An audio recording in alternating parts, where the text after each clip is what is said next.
Shalom, reine et roi du royaume de Dieu, merci encore de me recevoir dans vos maisons. Alors, nous allons continuer sur le thème la famille de Job, l'hyper riche, mais cette fois-ci, nous allons voir un thème, un sous-thème qu'on appelle Job le Jobien. Alors, vous allez vous dire, mais c'est quoi ça? Mais c'est quelque chose qui est une exclusivité mondiale. Bien-aimés, c'est une vidéo que vous devez partager parce que cette vidéo vient résoudre et combler un vide. Un vide que vous allez comprendre de quoi je parle plus tard. Alors, nous allons lire Job chapitre 1, versets 4 à 5. Ses fils allaient les uns chez les autres et donnaient tour à tour un festin, et il invitait leurs 3 sœurs à manger et à boire avec eux. Et quand les jours de festin étaient passés, Job appelait et sanctifiait ses fils, puis il se levait de bon matin et offrait pour chacun d'eux un holocauste. Car Job disait, peut-être ont-ils péché et ont-ils offensé Dieu dans leur cœur. C'est ainsi que Job avait l'habitude d'agir. Alors, bien aimé, la dernière fois que nous avons parlé, le samedi dernier, nous avons parlé de 5 leçons que nous pouvions tirer de la vie de Job. Alors, je vais reprendre la dernière leçon, la 5e leçon, et je vais ajouter une 6e pour que nous puissions continuer. Alors, Job, nous avions dit la dernière fois que Job avait construit de son vivant au moins une maison à chacun de ses enfants. C'est la raison pour laquelle nous voyons aussi dans le passage de jour que les enfants fêtaient tour à tour dans leurs différentes maisons, fêtaient ensemble. Alors, Job, 6e leçon, Job nous enseigne que la majorité de ton enfant ou de tes enfants n'arrête pas pour autant ta responsabilité de père vis-à-vis d'eux. Alors, il rappelait ses enfants, il les sanctifiait et il offrait même des holocaustes pour chacun d'eux. Alors, pourtant, comme toi, Job a enseigné la prière dans sa maison, dans l'église de sa maison. Il a enseigné la parole de Dieu dans l'église de sa maison.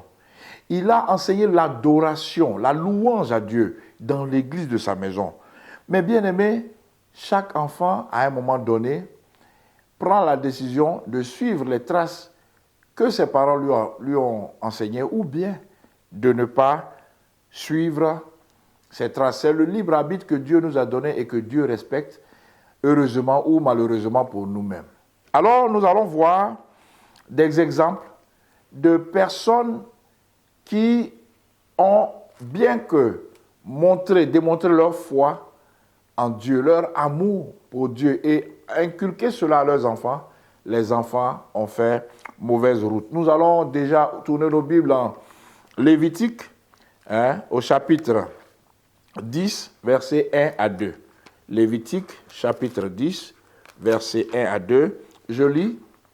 Ici, nous parlons donc des fils de Aaron qui ont dévié, Nadab et Abihu. Les fils d'Aaron, Nadab et Abihu, prirent chacun un brasier, y mirent du feu et posèrent un parfum dessus. Ils apportèrent devant l'Éternel du feu étranger et posèrent du feu étranger, ce qui ne leur avait point ordonné. Alors le feu sortit de devant l'Éternel et les consuma, ils moururent devant l'Éternel. Ici, on voit que malgré les instructions, les consignes dans le service du Seigneur que Aaron, leur père, leur avait donné, ils ont pris du feu étranger, ils sont venus quand même devant l'Éternel et l'Éternel les a tués secs, nets, sur le champ. Donc ça, c'est les enfants du grand sacrificateur, du souverain sacrificateur Aaron, qui sont morts là. Alors, nous allons voir aussi l'exemple du prophète Élie. Le prophète Élie, on va voir si ses enfants ont eu un meilleur sort, on suivi un meilleur exemple. Est-ce que les enfants d'Élie ont suivi ses traces, malgré tous les enseignements, les miracles qu'ils voyaient leur père faire? Est-ce qu'ils ont suivi la trace de leur père? 1 Samuel chapitre 2, verset 12. Les fils d'Élie étaient des hommes pervers et ils ne connaissaient point l'Éternel. Voici la description que Dieu fait de ces fils-là. Ils étaient des hommes pervers et ils ne connaissaient point l'Éternel. Alors ne soyez pas étonnés de voir des enfants de pasteurs fumer, voler, être des bandits. Ce n'est pas la faute au pasteur, ce n'est pas parce que le pasteur n'a pas enseigné la parole, ou peut-être même que le pasteur n'a pas enseigné la parole, mais je n'en sais rien. Mais généralement, c'est dû à l'exercice du libre arbitre de ces enfants qui décident à un moment donné de suivre la voie de leur père ou de ne pas la suivre. On va voir aussi l'exemple du prophète Samuel. On va à 1 Samuel chapitre 8, verset 1 au verset 3. Nous lisons, « Lorsque Samuel devient vieux, il établit ses fils juges sur Israël. » Alors voici l'exemple d'un père qui veut que ses fils soient successeurs dans le ministère, Peut-être qu'il a vu que ses fils n'étaient pas entiers, mais quand même, il dit que, bon, je vais les aider, ils vont être dans le ministère, comme ça ils auront quelque chose à manger, je ne sais pas. Mais il a choisi de les mettre dans le ministère. Qu'est-ce qu'ils ont fait en retour?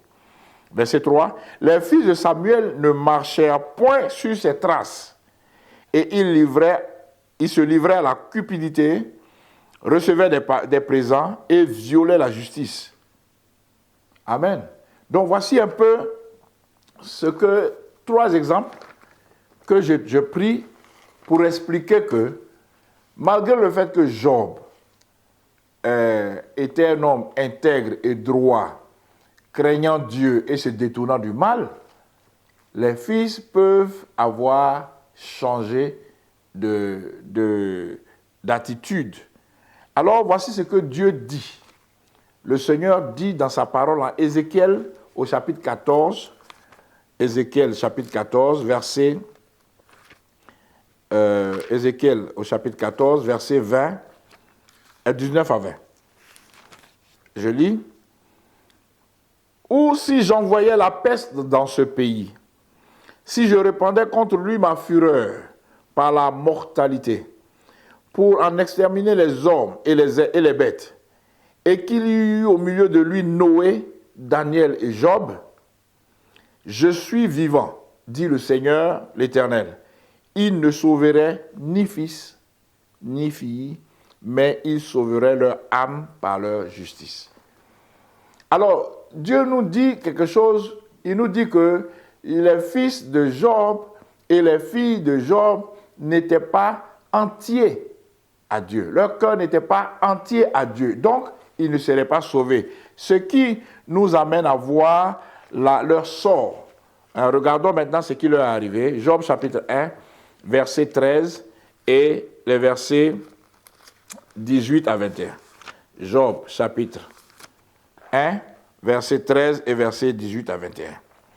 Un jour que les fils et les filles de Job mangeaient et buvaient du vin dans la maison de leur frère aîné, verset 18 à 21, il parlait encore lorsqu'un autre vint et dit, tes fils et tes filles mangeaient et buvaient du vin dans la maison de leur frère aîné, et voici, un grand vent est venu de l'autre côté du désert et a frappé les 4 coins de la maison, et par elle s'est écroulée sur les jeunes gens, et ils sont morts. Et je me suis échappé moi seul pour t'en apporter la nouvelle. Alors Job se leva, déchira son manteau et se rasa la tête, puis se jetant par terre, il se prosterna et dit, je suis sorti nu du sein de ma mère, et nu je retournerai dans le sein de la terre. L'Éternel a donné et l'Éternel a ôté. Que le nom de l'Éternel soit béni. Ce grand moment de traumatisme que Job vient d'avoir, Job vient de perdre ses 10 enfants en un seul instant, en un seul jour. Ses 7 fils et ses 3 filles. Job venait d'expérimenter la douleur d'enterrer un enfant, au lieu que ce soit le contraire, que ce soit l'enfant qui enterre son papa ou sa maman. Job devait assister à cette douleur-là.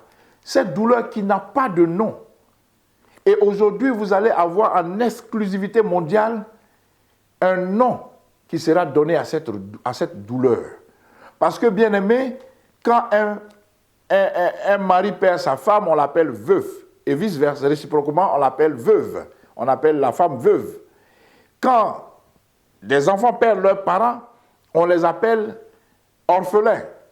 Mais selon la Bible, c'est quand l'enfant perd son père qu'on appelle orphelin. Mais ça, c'est un autre détail. Et cela a été chanté même par la grande chanteuse Linda Lemay. Mais aujourd'hui, je viens par la grâce de Dieu combler ce vide. Si, bien-aimé, tu es là, tu m'écoutes, et que tu as perdu un enfant, un de tes enfants est décédé, ou plusieurs, voici le nom que désormais tu vas utiliser pour te décrire, pour décrire ta situation. Tu es un Jobien, tu es une Jobienne. C'est pour cela que le titre de cette vidéo, c'est Job le Jobien. Alors, on peut utiliser cela en toutes les langues, de Jobian pour l'anglais, Ignobiano pour l'espagnol, etc. Tout peut se décliner. C'est un mot qui est pour enrichir le dictionnaire de tous les pays. Désormais, vous utilisez cela. Moi-même qui vous parle, je suis un Jobien. J'ai perdu mon fils qui était né et trois heures après, il est décédé. Je suis un Jobien. Alors, pour cela, nous allons lancer un challenge. Hashtag je suis un Jobien. Écrivez en commentaire si vous êtes un Jobien, comment ça s'est passé. Et nous allons aussi prier pour vous, pour que la douleur passe, pour que nous comprenions vraiment comment c'est difficile. Vous avez besoin d'aide. Écrivez en commentaire de cette vidéo. Écrivez pour que les gens sachent qu'ils ne sont pas seuls. Ils ne sont pas les seuls à avoir perdu un enfant ou des enfants. Que Dieu vous bénisse. Alors, bien-aimé, ce n'est pas seulement Job qui était un Jobien. Avant lui, nous avons vu que Aaron a été un Jobien, que Élie a été un Jobien, que Samuel a été un Jobien. Alors, j'aimerais que nous puissions tous, bien-aimés, nous souvenir de cela, mais on va finir par une bonne note, bien-aimés. Après l'épreuve de Job, suite à l'attaque massive de Satan contre sa vie et sa famille, Dieu a rétabli Job et lui a donné le double de ce qu'il avait avant. Et il lui a donné 7 fils et 3 filles. Mais cette fois-ci, les filles ont des noms. Elle s'appelle Jemima, elle s'appelle Ketsia, elle s'appelle Keren Apuk. Et elles étaient les plus belles femmes de tout le pays. Vous pouvez lire ça dans Job, chapitre 42, versets 12 à 17. Et vous verrez aussi que Job, de son vivant, a donné un héritage, cette fois-ci, aussi à ses filles. Il a donné un héritage à ses filles avant sa mort. Bien-aimés, nous allons prier. Si tu es là et que tu as perdu ton enfant est décédé, ça te fait mal, tu n'as pas encore trouvé le réconfort, sois réconforté. On va prier pour que le Seigneur, le Saint-Esprit te console et te réconforte. Prions le Seigneur. Éternel, tu vois mon frère et ma soeur qui m'écoutent, qui est un Jobien, qui est une Jobienne. Je prie que Saint-Esprit, tu les consoles, tu le consoles, tu la consoles, et qu'il trouve ou elle trouve en toi la force de continuer, la force de progresser, malgré tout. Essuie ses larmes au nom de Jésus. Amen.